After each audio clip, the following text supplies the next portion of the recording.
វាគមនឹងស្ដាប់ដំរុយឆ្នោតខ្មែរប្រចាំថ្ងៃដើម្បីជាកម្លាំងចិត្តសូមពុកម៉ែបងប្អូនចុច like និងសញ្ញាជាម្នាក់មួយផងដើម្បីទទួលបានដំរុយថ្មីប្រចាំថ្ងៃ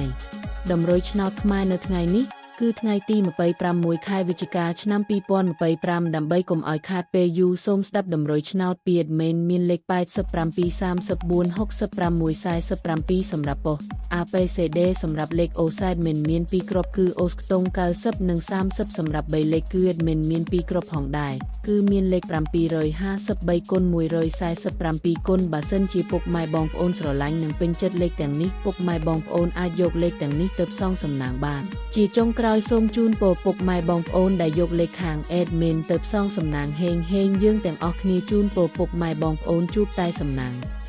និងសុខភាពល្អសូមជម្រាបលាជួបគ្នានៅថ្ងៃស្អែកបន្តទៀត